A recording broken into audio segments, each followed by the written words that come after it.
જયપ્રકાશજી, સામાન્ય રીતે કોઈ પણ સૂર્યગ્રહણ હોય કે ચંદ્રગ્રહણ હોય, મનમાં એક સવાલો ઉઠતા હોય છે કે આપણા જીવન ઉપર એની શું અસર થશે.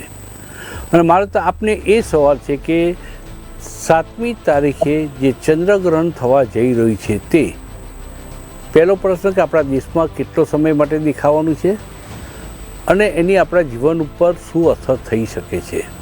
જી, આ જે ચંદ્રગ્રહણ ભાદરવા સુદ પૂનમની રાત્રે થવાનું છે એ ચંદ્રગ્રહણ 5 કલાક અને 27 મિનિટની એક લાંબી ઘટના છે. અને જો ગ્રહણના સંમિલનથી ઉન્મિલન સુધીનો સમય ગણીએ તો એ 3 કલાક ને 29 મિનિટ સુધી આ ઘટના ચાલશે.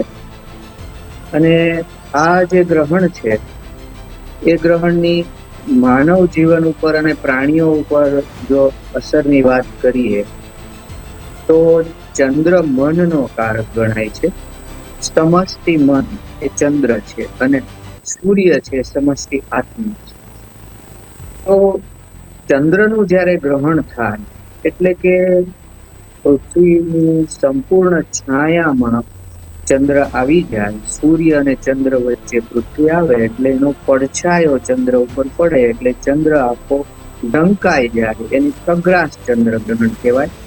એ ઘટના 7મીની રાત્રે ઘટવા જઈ રહી છે. આ ઘટનાને કારણે, ચંદ્રનું ગ્રહણ થવાને કારણે સૃષ્ટિના મન ઉપર બહુ એની અસર થાય છે. કેમ કે 85% દુનિયા આ જોવાની છે. આ ચંદ્રગ્રહણ 85% પૃથ્વી ઉપર દેખાવાનું. તો આખી પૃથ્વી ઉપર એની અસર થશે. અસરોમાં એવું પદ્મકાંતભાઈ જોવા મળી શકે કે લોકમાનસમાં ઉન્માદ જાગી શકે, જે માસ હિપ્નોટિઝમ જેવી કોઈ અસર કે જેને કારણે હિંસક તોફાનો થઈ શકે પૃથ્વી ઉપર, ક્યાંક હિંસક આંદોલનો થઈ શકે, યુદ્ધ જેવી ઘટનામાં વધારો થઈ શકે, યુદ્ધના નવા મોરચા ખુલી શકે.